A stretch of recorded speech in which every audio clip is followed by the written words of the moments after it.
ao terminar, nós estamos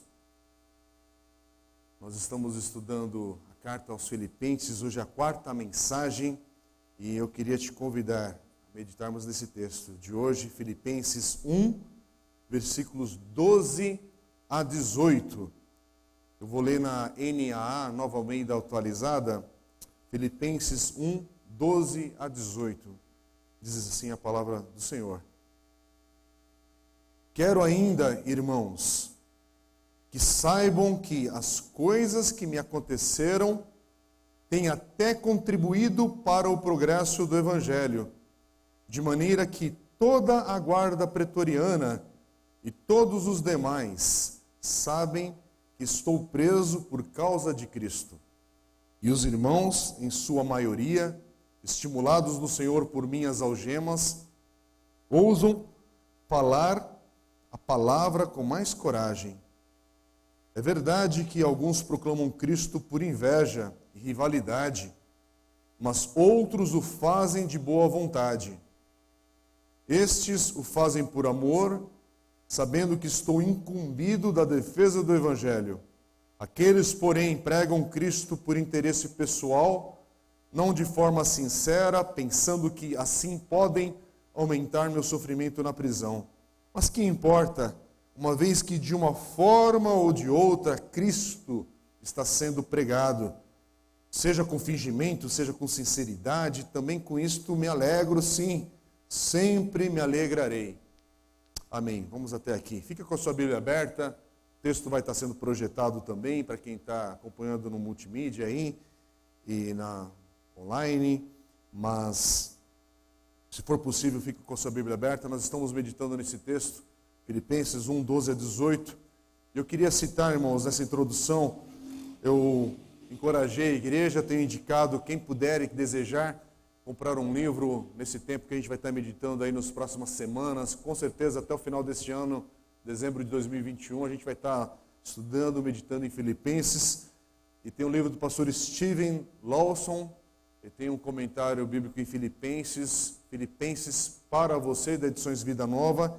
E ele escreve, no início do seu comentário, quando aborda esse capítulo, falando sobre a vida de Paulo, e ele diz assim: homem dedicado à sua missão, Paulo percorreu longas distâncias visitando as principais cidades do Império Romano para pregar o Evangelho.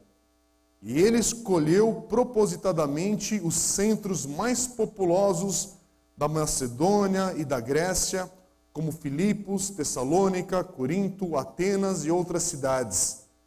Alcançar essas cidades com a mensagem de Jesus Cristo significava atingir também as regiões vizinhas. Porém, acima de tudo, Paulo queria pregar a mensagem de Cristo em Roma, porque Roma era a cidade mais importante do império. A cidade imperial se orgulhava de ter uma população de mais de 1 milhão de pessoas e exibia seus magníficos edifícios, entre os quais o palácio do imperador, o fórum e o circo máximo. Roma era o centro nervoso do poder dessa superpotência da antiguidade. Penetrar em Roma com o Evangelho seria um feito que se propagaria em ondas por todo o império e o mundo conhecido na época. Imagine que tivéssemos uma grande empreitada de trazer o Evangelho para o Brasil, que o Brasil não tivesse sido ainda alcançado pelo Evangelho, como de fato já foi, e sim, temos regiões que precisam do Evangelho, mas vamos há 100, 200 anos atrás, imaginar que a igreja envia um missionário. Para onde, que cidade que você acha que viria? Lógico, a gente está falando no contexto, pensando no Brasil de agora também, então vamos pensar no Brasil de agora, que é mais fácil para a nossa cabeça, mas vamos imaginar que o Brasil de agora não tivesse igrejas, ou pouquíssimas igrejas espalhadas. Uma das estratégias de pensar no avanço missionário seria justamente, olha, vamos enviar um missionário para São Paulo, vamos enviar um missionário para Rio de Janeiro, até mesmo vamos enviar um missionário para Brasília. Por quê? Porque são centros de poder, são centros do conhecimento daquela ou dessa nação, é de onde saem as influências na cultura. E é o que Paulo está pensava na sua estratégia missionária de alcançar Roma de sua época. Aliás, se você tiver a oportunidade ainda nessa pós-pandemia, de voltar a tentar cumprir algumas metas aí de sonhos, visitar Roma, quero te dizer que é uma das experiências mais fantásticas da vida. Eu tive a experiência de visitar Roma numa viagem, eu e a Dê, a gente estava de férias, e naquele ano a gente conseguiu juntar nossas férias com uma viagem missionária para Portugal, para participar de uma conferência missionária junto com o pastor Rodolfo. O pastor Edson e a Rutinha também estavam ali dispostos a ir, e fomos juntos nessa empreitada. O Miguel e a Márcia, que são membros da primeira igreja Batista Santo André na época, também foram com a gente. Naquele tempo depois a gente programou e depois tiramos outros dias de férias para continuar viajando. As conexões não eram caras, e a gente foi para Roma e visitamos Roma juntos ali. Foi uma experiência fantástica. Foi a minha primeira vez. O Marcinho estava morando, Marcinho e a Noemi, que nós acabamos de orar também, que são missionários aqui da nossa igreja, hoje na região ali de Oxford. O Marcinho trabalha com a diáspora na Europa, através da Christian Mission Society, que é uma das agências missionárias mais antigas, se não a mais antiga hoje em atividade. E o Marcinho morava em Trento, com a Noemi, com as crianças, e a gente depois visitamos Trento. Trento é famosa na história do cristianismo também, só que, gente, Roma é uma cidade, eu lembro a sensação do traslado do aeroporto até o hotel onde nós ficamos, e eu estou falando disso faz mais de 10 anos que isso aconteceu, gente, não é com essa conexão que a gente tem hoje de smartphone para cá, para lá. Eu lembro de ter que imprimir páginas no Google ali para saber para onde estava indo. E então, assim, quando eu escolhi o hotel para nós ficarmos ali, eu que fiz a pesquisa e tal, mas eu fiz uma pesquisa no olhômetro ali, não imaginava que no trajeto do aeroporto do aeroporto para o hotel, a gente ia passar pelo Coliseu. E aí, quando você vê aquela cena, as coisas antigas de Roma até hoje, você vê o Coliseu, nossa, aquilo mexe com você de uma forma, pelo menos mexeu com o meu coração. Assim, eu lembro da sensação, do cheiro do lugar. E o Coliseu, ele fica de frente justamente para o Panteão, aqui toda aquela área histórica, arqueológica de Roma. Ali tem o local onde dizem que pode ter sido uma das prisões de Paulo. E aí quando você pisa naquele local e você vê ainda hoje a grandiosidade daquela cidade, da história que está registrada ali. Gente, a gente com um país mais moderno, mais novo, recente, que é a história do Brasil de 500 anos para cá, a gente não tem ideia do que é estar numa cidade milenar, de milhares de anos, de história, como já foi e continua sendo Roma. Mas aí você traz para a palavra de Deus esse contexto onde Paulo fala, e você lê em Atos, e você vê as citações aqui. E aí nesse momento que a gente sabe que Paulo, quando escreve aos Filipenses, está em Roma, e Roma era o seu grande alvo e objetivo, você fica maravilhado. Maravilhado, e até hoje você fica. Quando você junta com a história, imaginar a grandiosidade do auge desse império, dessa cidade, desse povo, Império Romano. A gente lê, e isso está muito distante do que a gente pode imaginar nesse texto, nesse contexto. Agora, pregar em Roma era o grande alvo e sonho de Paulo, e ele realizou. Ele está realizando aqui agora. Só que tem uma diferença. Paulo está conseguindo pregar em Roma, mas ele não chegou ali como grande apóstolo do Senhor, que vai ter 4 noites de cruzada no maior espaço e auditório de Roma. Não. Paulo não é o grande palestrante motivacional da sua época. E aí você vai comprar os ingressos e sentar e chegar mais cedo para ouvi-lo. Não. Paulo chega a Roma acorrentado, algemado, preso. Esse é o Paulo que chega na grande metrópole, cidade chamada Roma. A cidade que ele sonhava. Ô Senhor, me usa poderosamente em Roma, porque eu vou levar o Evangelho e nada vai se deparar com a tua palavra, ó Senhor, e fala isso, aquilo, outro, a igreja dá glória a Deus, aleluia, envia, e chega lá o apóstolo acorrentado. Aí você fala, ô Senhor, Peraí, o senhor não entendeu direito. O apóstolo chegar e ter uma multidão. Senhor, o senhor não está entendendo direito. Não é para o seu grande apóstolo chegar algemado. Isso aí vai queimar o filme, né? Como é que alguém vai chegar algemado e ser influente numa cidade de poder, rica de influência?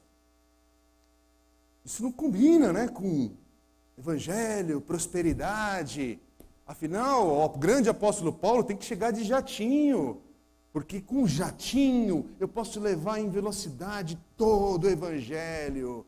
E aí eu vou vender minhas Bíblias também, sabe? E aí vamos vender a Bíblia de Paulo, isso, e a Bíblia não sei o que, comentário de Filipenses agora, com o próprio Paulo comentando, mais detalhes ainda. Irmãos, eu estou falando isso para você ver o ridículo que é o evangelho que a gente vive hoje na cultura brasileira, se não for mundial. E para você que está ouvindo talvez essa palavra em outro momento, e não é cristão, mas você está ouvindo porque você está querendo encorajamento, alguém te chamou, te convidou, e você vê muita coisa esquisita sendo feita na igreja de hoje, e sendo falado como igreja, e pastores que falam, saiba que é esquisito mesmo. Saiba que é uma aberração mesmo.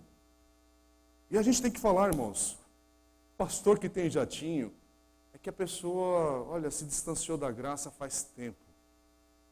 Se distanciou, e a gente tem que falar, irmãos, esse é um dos dias. Se chegar algemado por causa do evangelho, não o safado também, que é algemado porque sonega impostos. Não o safado que é algemado porque desviou dinheiro da igreja. Algemado por causa de Cristo. Algemado por causa do evangelho. Isso a gente está tendo falta hoje. Desculpem, irmãos. Hoje a gente precisa acordar como igreja, aproveitar esse momento dessa grande pandemia. Se tem uma das coisas que a igreja é chamada nesse tempo de pandemia, é entender que chegou um tempo de arrependimento. De dobrar os joelhos e falar, Senhor, tem misericórdia a começar da minha vida, do teu povo, da tua igreja. Não adianta ir para Paulista, não adianta ir para o Brasil todo se mobilizar, quando a igreja, ela é corrompida, ela é manchada com sujeira, com pecado, uma igreja que tem um orgulho esquisito, uma igreja que tem uma postura também, uma moral, às vezes toda, parece um queijo daqueles todos esburacado assim, quer ser exemplo para a nação, mas tem líderes que pecam, questões de bastidores podre e feio. Não, e não precisa falar de coisas muito elevadas, não, porque, sim, são coisas graves. Pastor que tem questões de imoralidade sexual, com drogas, com isso, com aquilo outro, igual a gente está vivendo hoje em dia, irmãos. Cada semana você tem uma notícia de um escândalo, e é escândalo, continua sendo escândalo. Principalmente porque envergonha o nome de Cristo, envergonha, muitas vezes, uma família toda, uma igreja, e a igreja não chora, ela só substitui o pastor, ela só substitui aquele contexto e a agenda é a mesma. A agenda continua sendo igual, não é chamado arrependimento coletivo, não é chamado a um tempo de choro e de dobrar os joelhos, de jejum e oração. Então, a gente vive dias que a gente tem uma postura muito distante desse momento que Paulo escreve aos Filipenses aqui. O grande apóstolo Paulo, sim, o grande apóstolo Paulo, um homem usado por Deus, chega algemado em Roma, acorrentado. E é daqui desse contexto que ele vai escrever as cartas da prisão. É daqui desse contexto que ele vai encorajar essa igreja em Roma. Lembra? Em Atos. Atos termina, aliás, com o naufrágio de Paulo. Paulo depois chegando ali em Roma. Nós estudamos já Atos aqui com a nossa comunidade. Se você se interessar depois e não participou, tem as mensagens disponíveis aí em algum lugar. Mas o que eu quero te dizer é o seguinte, a gente está olhando para esse texto, irmãos, e por favor, igreja, eu tenho falado para vocês com carinho, mas com uma exortação também para o meu coração e para a minha vida, é olhar para esse texto e lembrar, a gente não está num texto à toa e qualquer. A gente está levando aqui a cada domingo a palavra e meditando nesses textos, estamos estudando um texto de um contexto que Paulo está preso, sofrendo por causa do Evangelho, e ainda assim ele fala, se alegrem, alegrem-se, regozijem-se. Ele encoraja, ele abençoa, ele dá uma palavra de exortação, mas de encorajamento, como a gente não vê em lugar nenhum. Mas a gente precisa lembrar, é um homem fiel a Deus, obediente a Deus e algemado. Vou repetir, uma pessoa que é fiel ao Senhor, obediente ao Senhor, mas está algemada por causa do Evangelho. Paulo havia sido preso em Jerusalém, foi enviado para Roma para ser julgado por César. Nesse momento, Paulo, ele não sabe se ele vai escapar, se vai ter uma outra oportunidade ou se ele vai ser condenado à morte. Mas ele chega em Roma, é colocado numa prisão domiciliar e está aguardando o seu julgamento. E Paulo podia ter usado aquela desculpa. Sabe aquela desculpa quando nós estamos passando por uma fase difícil ou de lutas? Ah, agora não quero saber de igreja. A luta está tão intensa. Ah, agora não quero saber de mais ninguém. Quero ficar aqui isolado. Quero me trancar aqui nesse lugar. Já que a luta é grande, já que fui machucado. Estou ferido. E aí a gente faz aquela cara, trava, se amargura, fica ranzinza. Sabe crente ranzinza? Crente que chega perto, dá até um negócio assim, você... crente porco-espinho, né? Um negócio assim que é terrível. Aí, né? Podia inventar a unção do porco-espinho, né? Ô, Senhor, fala lá, vai perto daquele irmão lá que ele te espeta, né? Não. Paulo é aquele que está preso, algemado, e ele escreve uma carta de encorajamento. Ele encoraja a igreja de Roma, que já existia, mas ele está ali agora, e a partir da prisão ele continua pregando, falando. E aqui, nessa passagem, nesse capítulo 1, nessa introdução de Filipenses, Paulo está informando, está escrevendo. Irmãos, aqui é a fase que não tem Google, nem o Orkut foi lançado ainda nessa época, não tem como se comunicar, como avisar, como explicar as notícias. Você não sabe se a notícia vai chegar para o destinatário, porque você escreve dentro das limitações do que é escrever algo nessa época, e não sabe quantos dias, por qual situação que a carta vai se desviar, se vai perder uma parte dela ou não.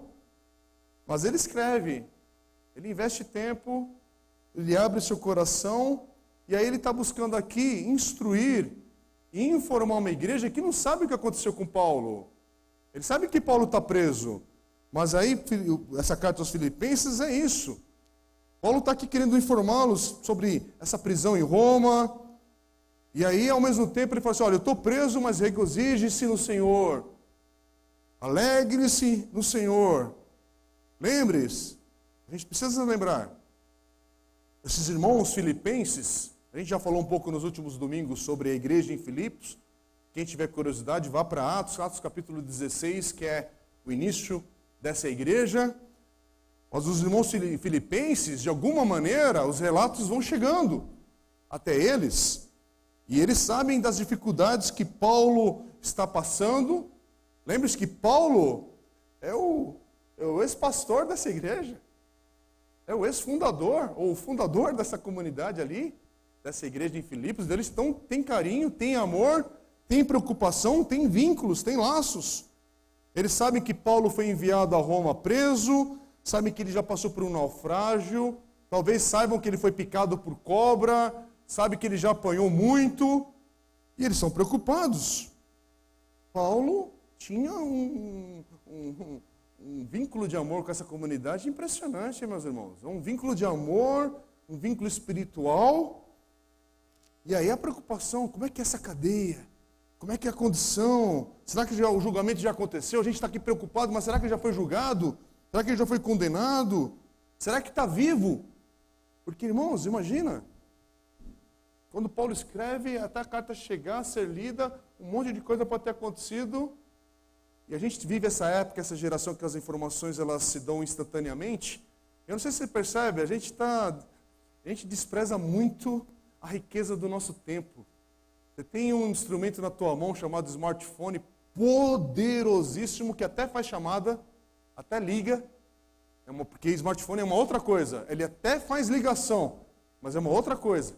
E aliás, papais e mamães, a gente coloca muitas vezes esse aparelho na mão de crianças que não tem idade para manuseá-los, e esquece que está com uma indústria de milhões de dólares que querem a sua atenção. Aliás, vocês já devem ter visto alguns documentários, se não viram, comecem a assistir e se informar.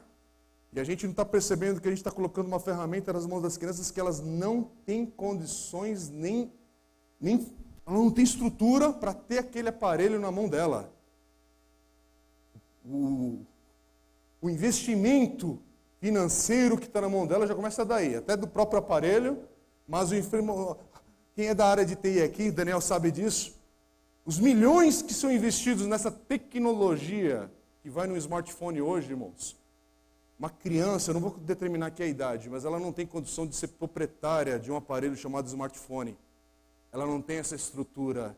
E prepare-se para a conta que virá na nossa sociedade, se é que já não está vindo aqui nesse presente, do que nós estamos fazendo sem os cuidados, sem a preocupação. Por quê? Porque é um outro negócio aquilo ali. E eu estou falando isso por causa desse contexto aqui. É só uma brecha, né, para poder falar sobre essas coisas, mas aí a gente despreza uma geração que estoura uma bomba no Quênia e você sabe, um minuto depois você sabe que estourou. Você começa a receber imagens, vídeo, instantaneamente. E a gente se acostuma com esse mundo do jeito que está virando agora. Aliás, eu estava comentando com os irmãos, quarta-feira passada, quinta, essa semana, esses próximos dias, eu estou nesse contato com missionários da CEPAL no mundo todo, e a gente estava lá na quarta-feira de manhã, eu estou com o meu computador ligado, um aplicativo, e aí eu estou conectado com irmãos na Espanha, no Marrocos, na Romênia, na Portugal, em Brasília, eu não sei aonde, isso, cidades distantes, mas a gente estava falando no mesmo momento, sem atraso. Não tem lembra daquela pausa e fica da descagem? Tem gente que nem sabe o que é isso, aquela descagem que ficava, né, da antiga telefônica. Sabe aquele negócio, aquele barulho, que parecia que o rapaz tinha engasgado a garganta lá, estava fazendo gagarejo, e ficava aquele hiato, e aí voltava a imagem, porque era internet discada. Talvez você precise ir para o Google para saber o que é internet discada. E aí a gente está aqui nesse contexto. É por isso que quando a gente pega a Bíblia, se a gente não pausa algumas coisas, você passa pelo texto e perde a riqueza do que está sendo transmitido para você e para mim, e do aprendizado que a gente tem aqui. E é por isso que, nesse momento, quero voltar para essa questão. Os irmãos estão preocupados com as dificuldades que Paulo está passando e enfrentando, não tem essa informação instantânea, mas aí recebe essa carta e estão lendo em voz alta ali, porque é assim que era a leitura das cartas nessa época. Chegava, se reúne a comunidade, como eu citei aqui alguns domingos, pode ser que seja a Lídia que esteja lendo, pode ser que aquela menina escrava que foi liberta do demônio que aprisionava, está em Cristo agora, pode ser que seja o carcereiro, pode ser algum membro da família, mas está sendo lida essa carta. Com certeza lida em mais de um encontro, inclusive, porque é assim que essas informações vão sendo espalhadas. E eles estão lendo. E Paulo diz no versículo 12, quero ainda, irmãos, que saibam que as coisas que me aconteceram têm até contribuído para o progresso do Evangelho. Irmãos, que convicção é essa de Paulo? E os irmãos estão ouvindo e lendo essa informação, esse texto, e falando, como é que pode? Como é que ele pode ter essa convicção? Olha, passei por um naufrágio, apanhei, fui picado por uma cobra, fiquei à deriva, quase morri, cheguei aqui em Roma e cheguei algemado. Mas saibam que as coisas que me aconteceram têm contribuído para o progresso do Evangelho. Que convicção é essa que Paulo tem, irmãos? Que convicção é essa? Irmãos, eu estou lendo isso aqui, por favor, eu estou distante dessa convicção também. Eu leio isso aqui para o meu coração. E muitas vezes uma pequena coisa, um pequeno item que sai da agenda da semana, eu já fico doido da vida. Fico enlouquecido, fico estúpido, Por quê? Porque saiu do meu controle. Uma dorzinha, sabe, uma enxaqueca, uma dor, um negócio que você tem que ir para uma consulta médica, talvez até passar por uma internação, e aí você olhar para aquilo e fica aquela resmungação, desculpem, e resmunga daqui, resmunga dali.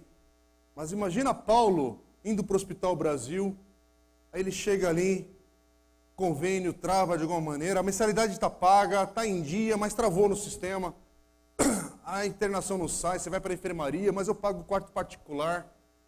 Mas aí você vai lá, o médico de plantão, ele está atendendo um outro caso que é mais urgente, e você está lá com dor, não consegue ser medicado, e passa para cá e para lá. E aí você imagina Paulo esperando e resmungando e murmurando. Ou você pensa em Paulo olhando para aquilo e falando: isso aqui vai contribuir para o avanço do Evangelho de alguma maneira. Eu não sei como é que é, mas de alguma maneira aqui tem alguma oportunidade. Senhor, por quê? Por que travou ali? Eu não tenho a resposta, mas cadê a oportunidade para o Evangelho? Porque assim Paulo é uma pessoa obcecada, no bom sentido, pelo Evangelho. Pneu furou, o ônibus passou, internet caiu, isso, aquilo, vai falando as desculpas, as circunstâncias, as adversidades, o negócio deu errado, a casa você não conseguiu comprar, o salário não caiu naquele dia, X, Y, Z, a conta está diante de você. Não sei qual é o nome da circunstância que você dá, mas irmãos, não estou forçando a barra não. Eu não consigo ver Paulo numa atitude de que ele vê algumas adversidades que nós, essa geração de hoje, nós encaramos. E eu queria saber como é que Paulo falaria para cada circunstância. Onde é que eu vejo aqui oportunidade para o progresso do Evangelho? Irmãos, essa palavra é para o meu coração hoje. Porque eu estou em dias que um monte de coisa não está acontecendo do jeito que eu pensava. E algumas coisas têm acontecido, inclusive coisas boas têm acontecido recente na minha vida, na minha família, na minha história, aqui na igreja, no dia a dia. Mas a gente vive essa mistura, né? Acontecem coisas boas, mas acontece um outro tanto de coisa esquisita, ou coisas que saem do nosso controle, da nossa agenda, da nossa forma de pensar e querer resolver, ou coisas que não se resolvem, não se decidem, notícias que não chegam, a resposta. Mas a minha questão hoje, irmãos, é essa. Senhor, como é que eu vejo nessa espera, como é que eu vejo nessa circunstância que uma resposta clara não surge? Ou como é que eu vejo numa situação que vem um não bem grandão, em letras garrafais, mas eu olho para tudo isso e falo: Senhor, como é que eu vejo o progresso do Evangelho no meio de tudo isso? Paulo está preso, o que para qualquer homem, preso. Se você achava que o Carandiru era uma prisão já que terrível, que foi mesmo, mas aqui imagina as circunstâncias do que é ser preso nessa época. O que é ser preso nesse contexto? Paulo aqui está preso, o grande apóstolo, e eu quero voltar, um homem fiel a Deus, um homem que está nesse caminhar aqui em obediência a Deus, e está preso. E está não está só preso, está preso e algemado. Tem algemas. Quer dizer, é terrível. É horrível. Por favor, irmãos, lógico que é horrível. Mas da perspectiva do céu, é esse impedimento, entre aspas, que vai resultar na maior expansão do Evangelho até esse momento, se não é para a história do cristianismo todo. É a partir desta prisão que a igreja vai experimentar a grande expansão do Evangelho de Cristo, alcançando vidas, e vidas, e vidas, e vidas, e igrejas, e se espalhando pelo mundo, a partir das algemas de Paulo. A partir das algemas de Paulo, Paulo escreve aos Filipenses, Paulo escreve aos Colossenses, Paulo escreve a carta a Filemon. Roma, a igreja em Roma, vai sendo encorajada e desenvolvida.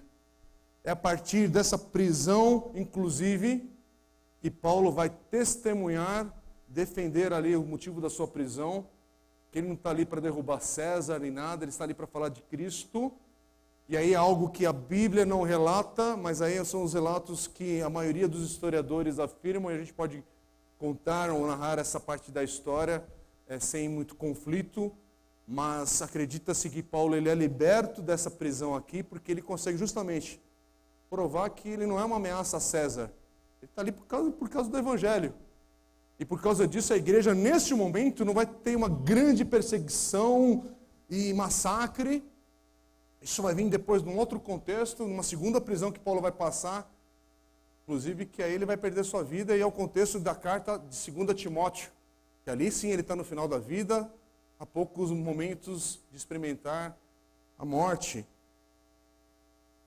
Mas aí Paulo está aqui, e aí Paulo, nesse contexto que ele ainda não sabe o que vai acontecer com ele, mas ele não está preocupado em garantir a sua própria segurança, mas ele está preocupado que a verdade de Jesus, a palavra do Senhor, o Evangelho, essa esperança de Cristo, continue a ser espalhada. O que vai acontecer com ele, ele não sabe. E é por isso que no versículo 13 ele diz, de maneira que olha só, ele está explicando para os irmãos de Filipenses e para nós aqui.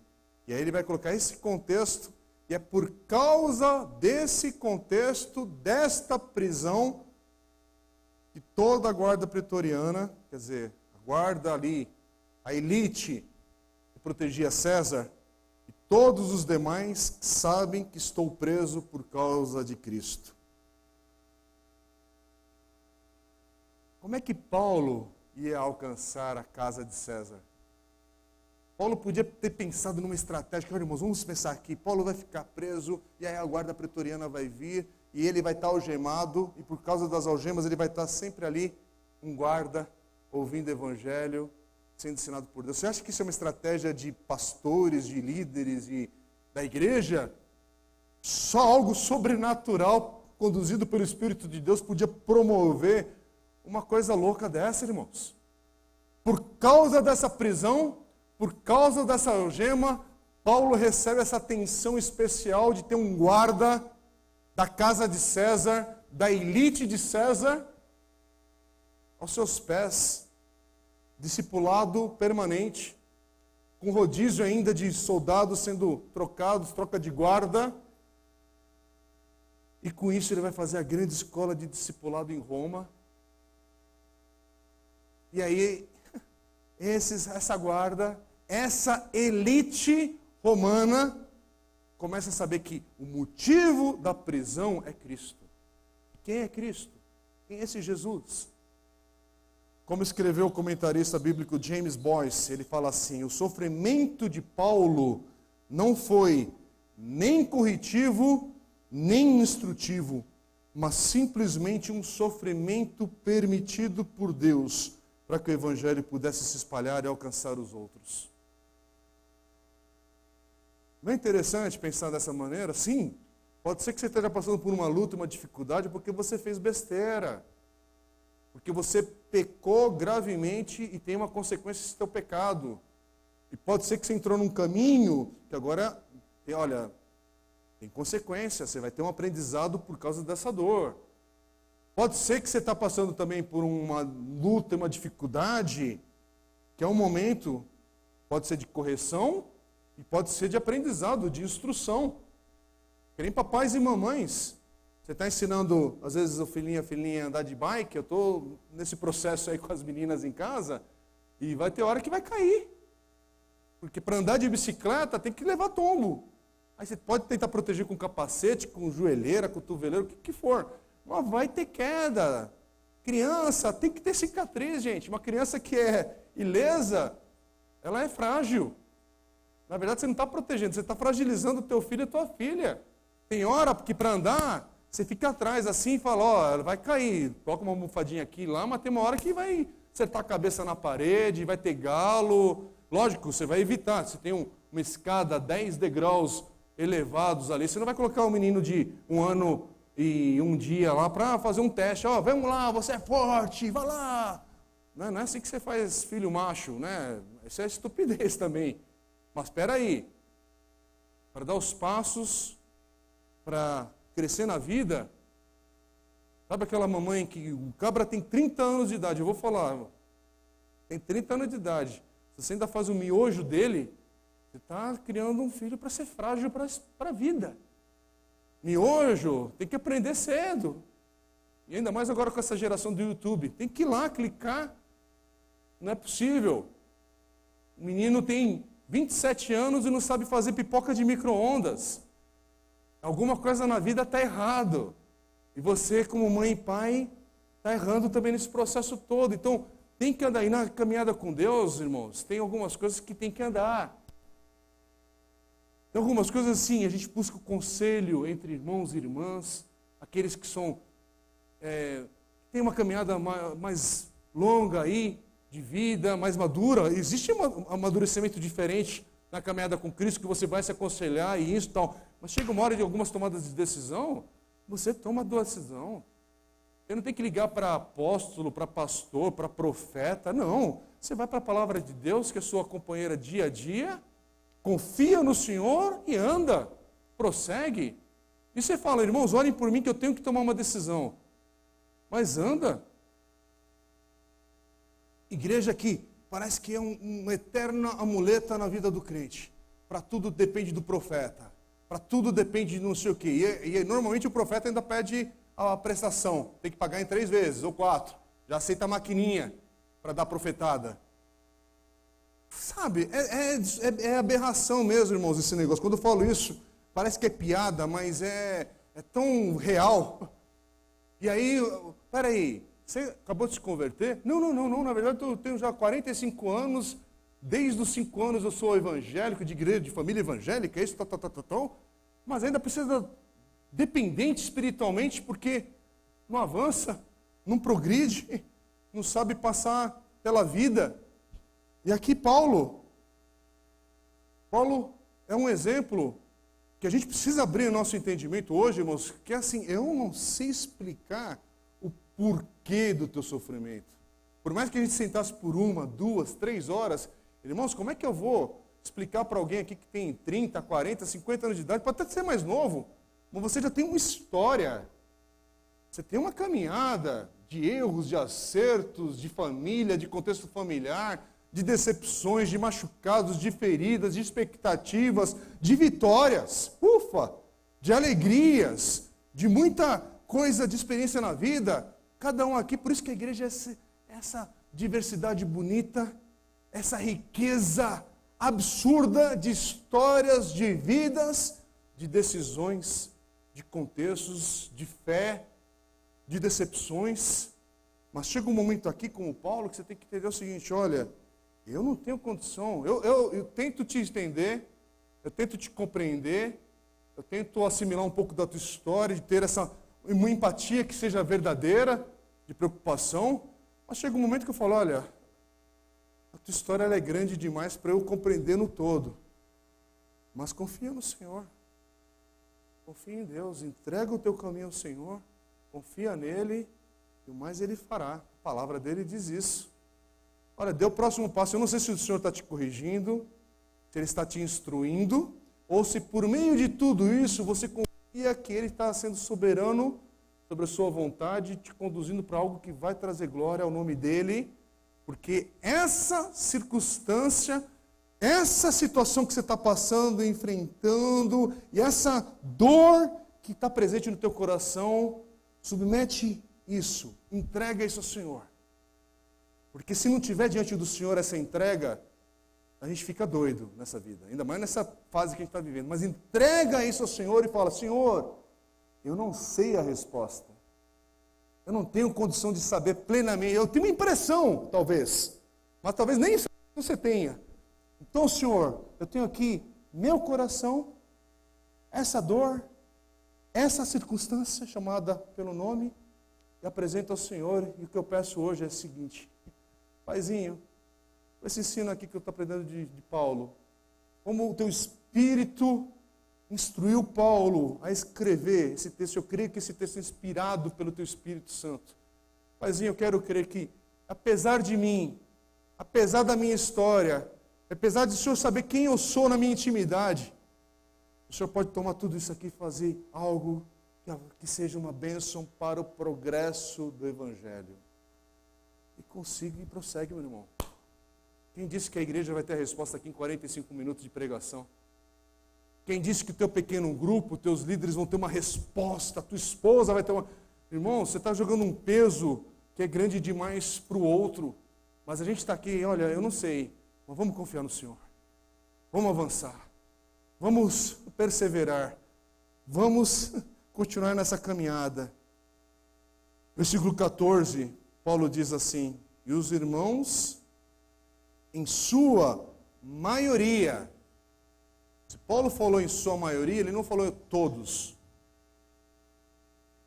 Você pode estar fora dessa maioria. Essa maioria colocou os olhos na vida de Paulo, no exemplo dele, mas confiando em Cristo que estava agindo na vida de Paulo. Mas o texto fala em sua maioria, não fala todos. E aí continua falando, estimulados no Senhor. Em outra versão da Bíblia vai falar encorajados. E tem outras traduções, mas estimulados por minhas algemas. Estimulados no Senhor por minhas algemas. Não é na dor pela dor, porque eu sou um cara bacana, forte desse medo. Não. Estimulados no Senhor por minhas algemas, ousam falar a palavra com mais coragem.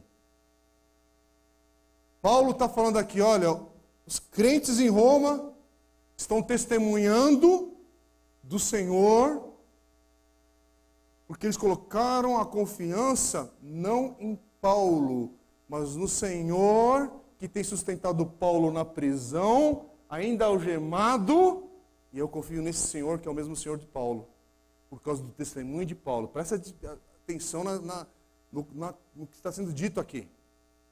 Eles não confiam em Paulo, o homem. Eles estão vendo o Deus de Paulo, servo de Cristo, que está ali em obediência a Cristo. A confiança é no Senhor, na vida de Paulo, preso, que me deixa, como pode? Só o Senhor pode.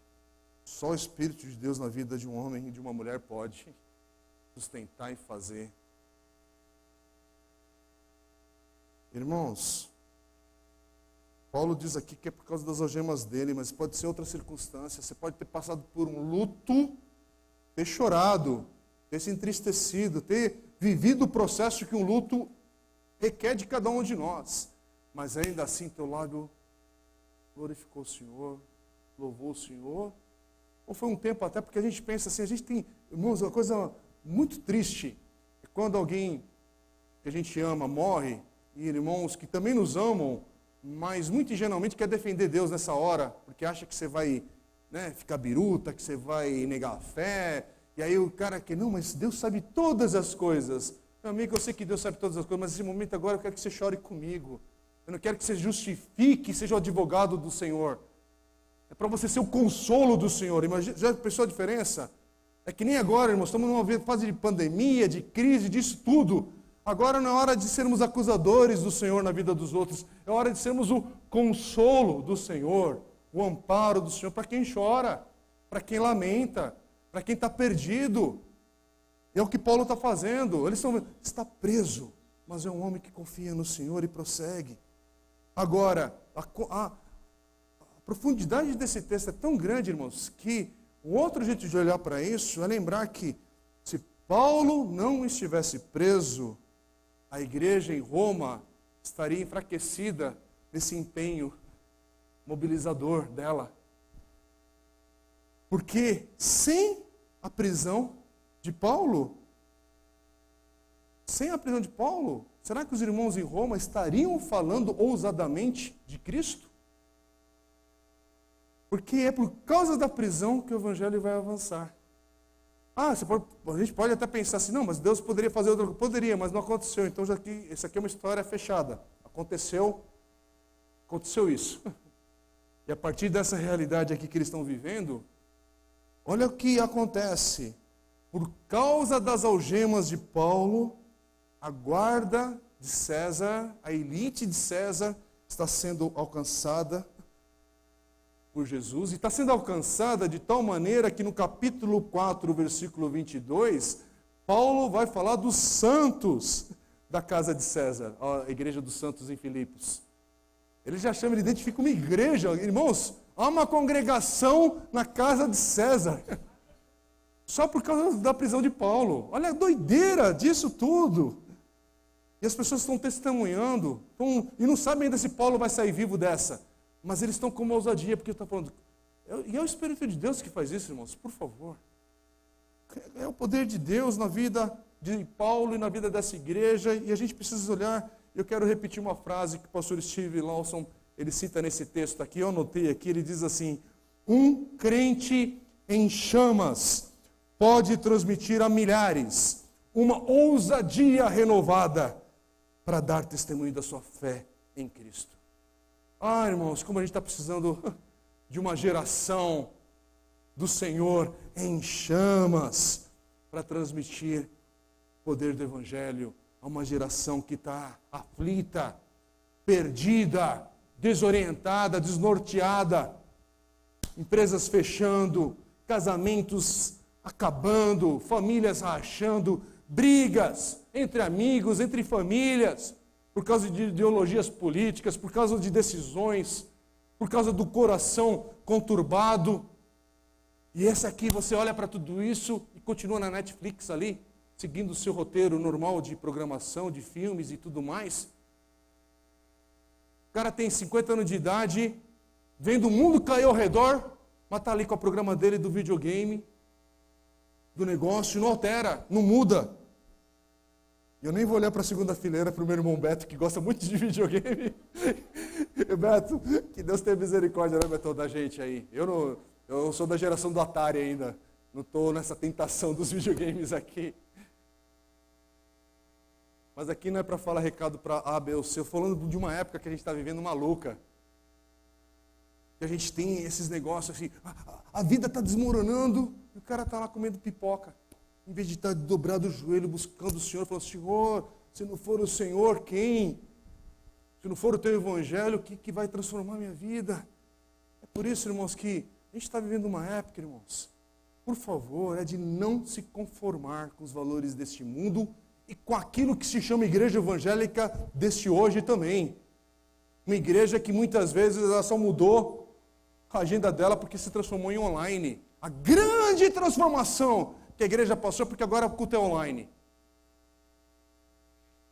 Aqui cabe eu falar, pelo amor de Deus. A expressão ela é verdadeira. Pelo amor de Deus, não faça isso. Não passe por isso dessa maneira. O pastor Steve Lawson, ele continua dizendo assim: um homem ou mulher que esteja ardendo em zelo por Deus, tem a capacidade de forjar em aço a espinha de inúmeros crentes que vivem, trabalham e testemunham ao seu redor. Essa é a influência de alguém que transmite corajosamente a palavra de Deus. Amém? Versículo 15, irmãos, diz assim: é verdade que alguns proclamam Cristo por inveja e rivalidade, mas outros o fazem de boa vontade. Versículo 16: estes o fazem por amor, sabendo que estou incumbido da defesa do Evangelho. E o versículo 17 diz: aqueles, porém, pregam Cristo por interesse pessoal, não de forma sincera, pensando que assim podem aumentar meu sofrimento na prisão. Irmãos, tem gente que estava nesse contexto aqui de Paulo, falando de Cristo, e Paulo não falam que eram hereges, que estavam distorcendo o evangelho. Estão pregando Cristo, mas por motivos errados. Eles querem atingir Paulo de alguma maneira, criticar Paulo de alguma maneira. E Paulo não está lutando pela sua honra, pelo seu nome. Ele fala assim, olha, os motivos deles são muitos, mas Cristo está sendo pregado. Com isso ele não está minimizando a gravidade, porque importa o porquê você faz as coisas. Para o Senhor importa. Mas para Paulo aqui, Paulo sabe que ele está numa posição que vai ter crítica. A crítica na vida de Paulo é permanente. E aí isso aqui me lembra, por que eu vou achar que na minha pequena vida eu não vou receber crítica? Eu não vou ser recriticado? Uma igreja desse tamanho, com as falhas que a gente tem estrutural, de administração, do dia a dia, de tanta coisa falha aqui, não vai ser criticado? Lógico que vai. E Paulo aqui é a hora que eu falo assim, ufa, Senhor, se Paulo foi criticado, como é que uma igreja que você frequenta não vai ter críticas? Se você é membro dessa igreja, eu também sou membro dela, eu já sou um motivo de ser criticado. Porque tem gente de fora que olha para a minha vida e fala, blá, blá, vai falar de você também, tal. Então nós sermos essas pessoas que fazem parte da igreja hoje, que continuamos uma caminhada para sermos moldados, transformados e cada dia parecer com Cristo, nós somos o motivo da crítica dessa própria igreja. Mas, porém, eu quero citar alguns nomes aqui. Sabia que João Calvino foi colocado para fora do seu púlpito em Genebra, na Suíça, 2 anos depois de assumir? Você sabia que o grande evangelista Jonathan Edwards, ele foi demitido do seu cargo de pastor por votação numa assembleia depois de 22 anos de pastorado? Você sabia, e parece que o historiador aqui ele cita que foi com 90% dos votos, o grande Jonathan Edwards, que é citado como um dos responsáveis pelo grande avivamento americano. Charles Spurgeon, grande pregador inglês, passou por um severo abatimento e se não foi uma grande depressão, que alguns citam isso hoje, por crítica na sua congregação, na sua igreja local. E são homens que pregavam a verdade, que pregavam a palavra de Deus.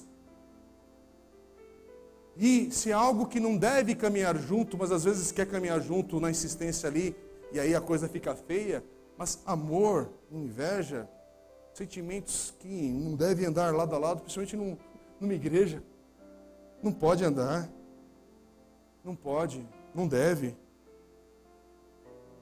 Então, irmãos, eu não sei, mas como Paulo, eu não sei por quais motivos de fato a nossa igreja é criticada, eu sou criticado, você é criticado, mas Paulo no versículo 18 ele diz, mas que importa, uma vez que de uma forma ou de outra Cristo está sendo pregado, seja com fingimento, seja com sinceridade, também com isto me alegro, sim, sempre me alegrarei.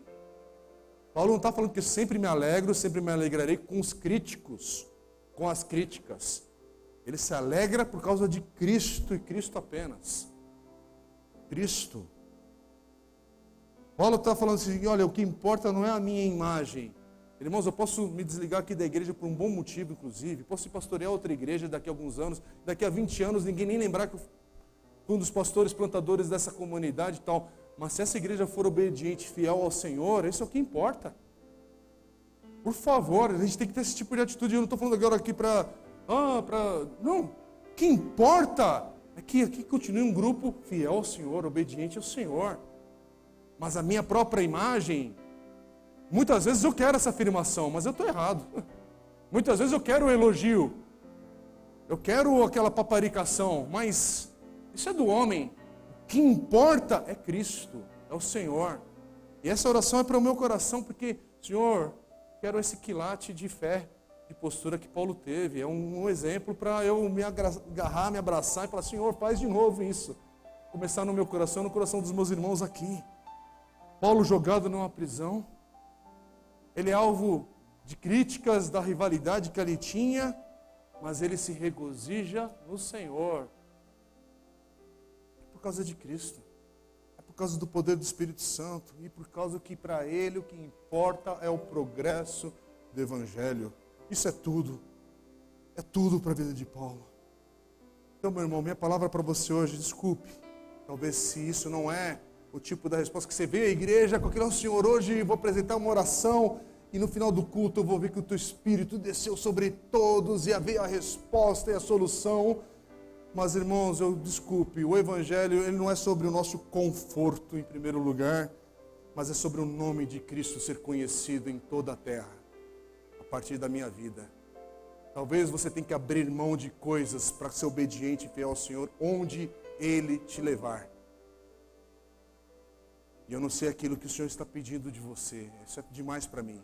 Então, te convido, vamos orar agora, e que essa circunstância que você vive agora, que você, junto comigo e com toda a igreja, a gente possa olhar para a vida de Paulo e junto com Paulo nesse texto aqui, também falarmos, Senhor, apesar de tudo, que isso sirva para o progresso do Evangelho. Vamos orar. Pai querido, toma nossas vidas, toma cada circunstância aqui, Senhor, cada adversidade, cada luta, cada tribulação e perturbação que estamos vivendo nesse momento e as interrogações que a nossa vida enfrenta e as nossas dúvidas, medos, temores. Senhor, toma tudo aquilo que nos torna, cada um aqui, cada homem, cada mulher, cada jovem, cada criança, Senhor, cada idoso, não importa a idade. Mas, Senhor, toma cada um de nós aqui conforme essa palavra nos ensina. Não olharmos para as circunstâncias, mas olharmos para, apesar dessas circunstâncias, apesar de tudo que estamos enfrentando, mas, Senhor, toma a nossa vida de uma maneira que a nossa vida também contribua para o progresso do Evangelho. Faz a Tua vontade em cada um de nós, nesta igreja, na Tua igreja hoje. Toma nossas vidas em Tuas mãos, Senhor. E mais uma vez eu peço para aqueles que estão longe do Evangelho de Cristo, que hoje, Pai, apesar das circunstâncias que vivem, possam ver hoje esperança, uma nova oportunidade, perdão dos seus pecados por causa de Cristo Jesus, que continua amando cada um de nós, como cada um de nós é, como somos, mas o Senhor é aquele que entra na nossa vida e nos transforma, nos perdoa, nos renova, nos dá nova vida. E é o que eu te peço no dia de hoje. Encoraja meus irmãos aqui, para a glória e honra do Teu nome. Amém. Amém.